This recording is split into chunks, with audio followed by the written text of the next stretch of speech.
নমস্কার বন্ধুরা, আবার চলে এসেছি নতুন একটি ভিডিও নিয়ে। আজকের এই ভিডিওতে আমরা আলোচনা করব বিশেষণ পদ নিয়ে। আগের দিন আমরা আলোচনা করেছি বিশেষণ পদ কাকে বলে এবং বিশেষণ পদের প্রকারভেদ, এবং বিশেষণ পদকে যে দুভাগে ভাগ করা হয় অর্থাৎ নাম বিশেষণ এবং ক্রিয়া বিশেষণ। মূলত আমরা নাম বিশেষণের যে প্রকারভেদগুলো রয়েছে সেই নাম বিশেষণের প্রকারভেদগুলো নিয়ে আলোচনা করা হয়েছে। আজকে এই ভিডিওতে আবার ওই পুরোনোগুলো অর্থাৎ বিশেষণ পদ কাকে বলে এবং বিশেষণ পদের প্রকারভেদ এগুলো সম্বন্ধে একটু জেনে নিই। প্রথমত আমাদের জেনে নিতে হবে যে বিশেষণ পদ কাকে বলবো। তো যে পদের দ্বারা বিশেষ্য, সর্বনাম এবং ক্রিয়াপদের দোষ, গুণ, অবস্থা যখন বুঝিয়ে দিবে তখন তাকে আমরা কি বলতে পারি? বিশেষণ পদ বলে থাকি। এই যে বিশেষণ পদ, এই বিশেষণ পদকে মূলত কটি ভাগে ভাগ করা হয়? দুটি ভাগে। বিশেষণ পদকে কটি ভাগে ভাগ করা হয়? দুটি ভাগে। একটি হচ্ছে নাম বিশেষণ, নাম বিশেষণ, আরেকটি হচ্ছে ক্রিয়া বিশেষণ। নাম বিশেষণ আরেকটি হচ্ছে ক্রিয়া বিশেষণ। নাম বিশেষণ এবং ক্রিয়া বিশেষণ। আগের দিন আমরা এই নাম বিশেষণের যে প্রকারভেদ সেগুলো নিয়ে আলোচনা করেছি। আজকে একবার পুরনোগুলো একবার আমরা আবার দেখে নিই। দেখো, নাম বিশেষণ আমরা কাকে বলবো?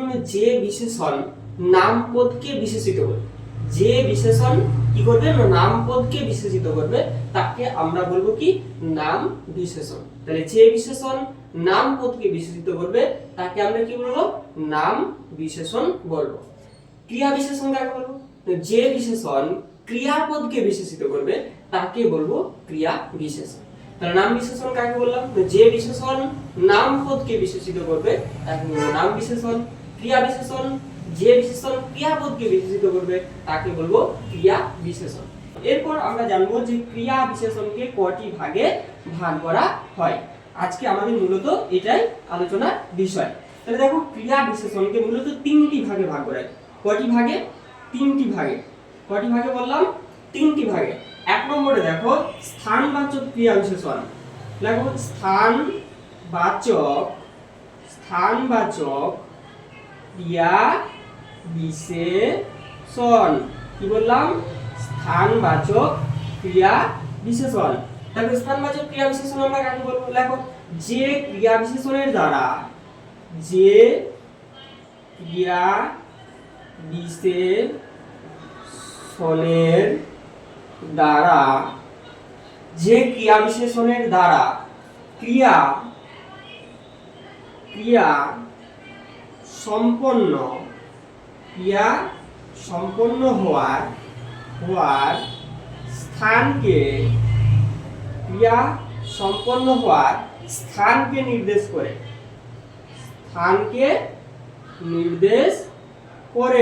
তাকে আমরা কি বলবো? স্থানবাচক ক্রিয়া বিশেষণ। করে তাকে আমরা কি বলবো? স্থানবাচক ক্রিয়া বিশেষণ। স্থানবাচক ক্রিয়া বিশেষণ। তাহলে স্থানবাচক ক্রিয়া বিশেষণ কাকে বলবো? যে ক্রিয়া বিশেষণের দ্বারা, কি বললাম? যে ক্রিয়া বিশেষণের দ্বারা ক্রিয়া সম্পন্ন হওয়ার স্থানকে নির্দেশ করবে তাকে স্থানবাচক ক্রিয়া বিশেষণ বলে। তাহলে যে ক্রিয়া বিশেষণের দ্বারা ক্রিয়া সম্পন্ন হওয়ার স্থানকে নির্দেশ করবে তাকে বলবো স্থানবাচক ক্রিয়া বিশেষণ। উদাহরণ দেখো, উদাহরণ দেখলে সংজ্ঞাটা আবার অত্যন্ত সহজ হয়ে যাবে। দেখো, আমি যদি বলি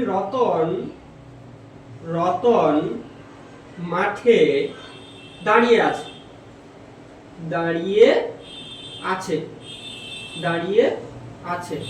তাহলে রতন কোথায় দাঁড়িয়ে আছে?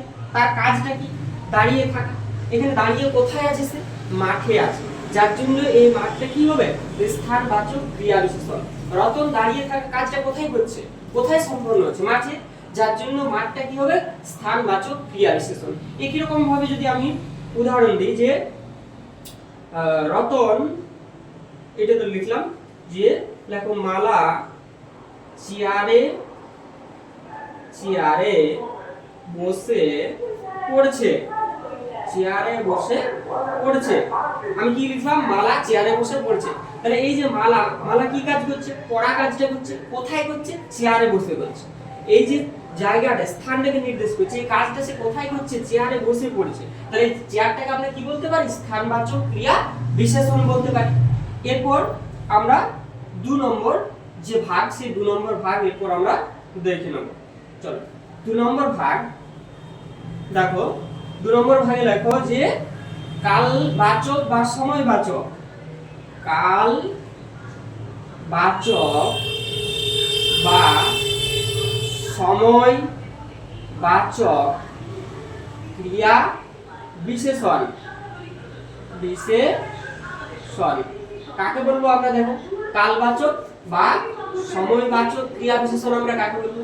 তাহলে দেখো যে ক্রিয়া বিশেষণের দ্বারা কেউ এখানে কাল বা সময়টাকে নির্দেশ করবে, তাহলে যে ক্রিয়া বিশেষণের দ্বারা ক্রিয়া সম্পন্ন হওয়ার সময় বা কালটাকে নির্দেশ করবে। তাহলে যে ক্রিয়া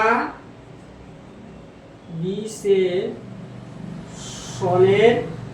যে ক্রিয়া বিশেষণের দ্বারা ক্রিয়া সম্পন্ন হওয়ার সময়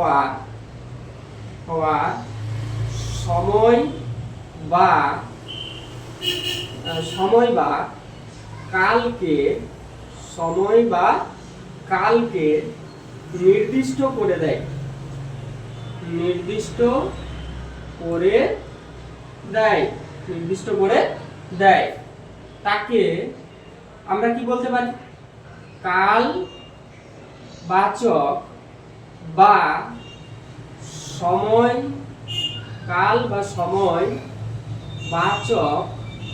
ক্রিয়া বিশেষণ। কাল বা সময়বাচক ক্রিয়া বিশেষণ, এটা আমরা বলতে পারি। তাহলে কালবাচক বা সময়বাচক ক্রিয়া বিশেষণ আমরা কাকে বলবো? যে ক্রিয়া বিশেষণের দ্বারা ক্রিয়া সম্পন্ন হওয়ার সময় বা কালটাকে নির্দেশ করবে বা নির্দিষ্ট করে দেবে, তাকে আমরা বলবো কালবাচক বা সময়বাচক ক্রিয়া বিশেষণ।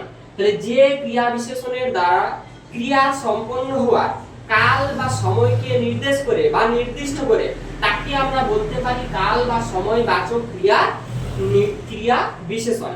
দেখো উদাহরণ দেখো, তাহলে সংজ্ঞাটা আরো সহজ হবে। দেখো উদাহরণ যদি আমি বলি যে সকাল সন্ধ্যা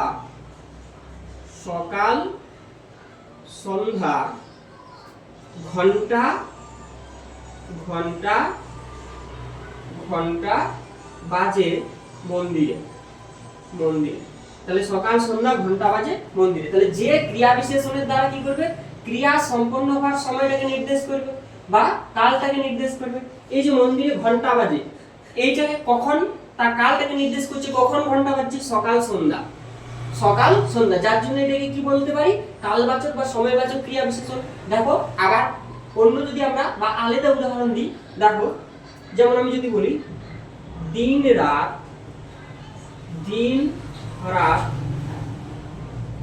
পড়ছো কেন?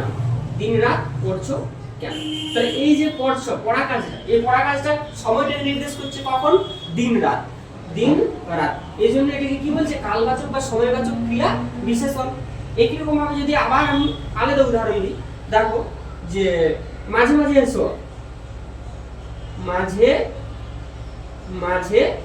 এসো, কি বললাম? মাঝে মাঝে এসো।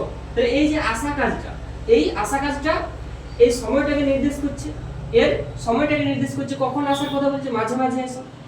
এই জন্য এটাকে কি বলছে? কালবাচক বা সময়বাচক ক্রিয়া বিশেষণ বলছে। এর পরের ভাগে আমরা যাই। আচ্ছা পরের ভাগে দেখো 3 নম্বর যে ভাগ, সেই 3 নম্বর ভাগে দেখো অবস্থা বা আমরা বলতে পারি যে ভাববাচক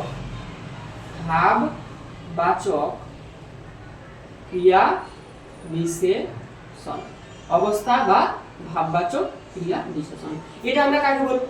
দেখো অবস্থা বা ভাবটাকে বোঝাবে। তাহলে যে বিশেষণের দ্বারা আমরা বলতে পারি, তাহলে যে বিশেষণের দ্বারা ক্রিয়া সম্পন্ন হওয়ার ভাব বা অবস্থাকে নির্দেশ করবে। তাহলে যে বিশেষণের দ্বারা ক্রিয়া সম্পন্ন হওয়ার অবস্থা বা ভাবটাকে নির্দেশ করবে তাকে আমরা কি বলতে পারি?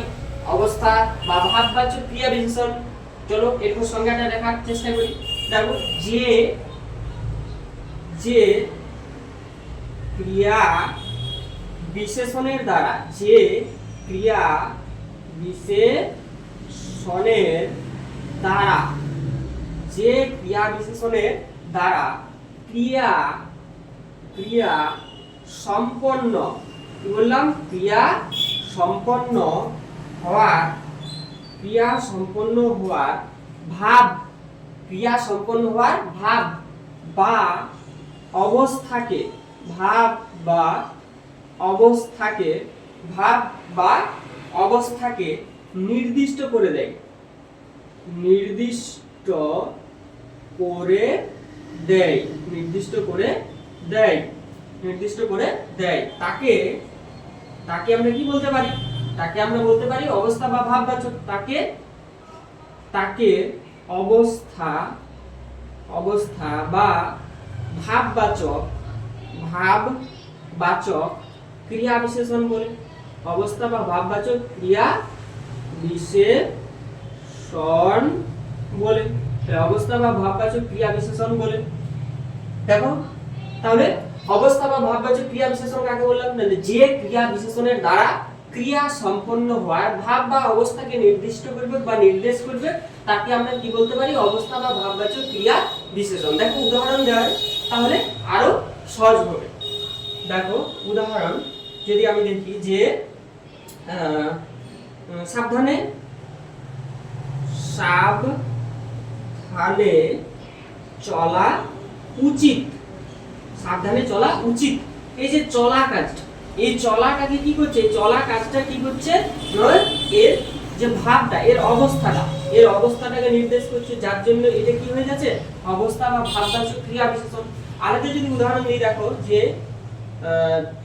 ছেলেবেলা থেকে, ছেলেবেলা থেকে, ছেলেবেলা থেকে ওকে দেখছি, ওকে দেখছি, ছেলেবেলা থেকে ওকে দেখছি। এই যে দেখা কাজ, এর কি করছে? অবস্থাটাকে নির্দেশ করছে। কখন থেকে আমি দেখছি? ছেলেবেলা থেকে আমি দেখছি ওকে। তাহলে এই যে দেখা, এর অবস্থাটাকে নির্দেশ করছে। কখন থেকে দেখছি আমি? ছেলেবেলা থেকে। যেমন আবার যদি আমি উদাহরণ দিই, যেমন দেখো যে সহজে সহজে এ কাজ, এ কাজ করা যায় না, সহজে এ কাজ করা যায় না। তাহলে এখানে দেখো এই উদাহরণটার ক্ষেত্রে সহজে এ কাজ করা যায় না, এই যে কাজ করা যায় না, এটা অবস্থাটাই নির্দেশ করছে। কাজটা কেমন ভাবে করা যায় না? সহজে করা যায় না, তাই তো? কাজটা কেমন ভাবে করা যায় না? সহজে করা যায় না। এর কি করছে? অবস্থা বা ভাবটাকে নির্দেশ করছে বা নির্দিষ্ট করে দিচ্ছে, যার জন্য এটাকে আমরা কি বলছি? অবস্থা বা ভাববাচক ক্রিয়া বিশেষণ। আচ্ছা, এই গেল আমাদের ক্রিয়া বিশেষণের প্রকারভেদ। আজকের এই ভিডিওর মূল আলোচনার বিষয়বস্তু এখানেই শেষ। তাড়াতাড়ি নতুন ভিডিও নিয়ে আসছি, ততক্ষণে সকলে ভালো থেকো, সুস্থ থেকো, পড়াশোনার সঙ্গে থেকো।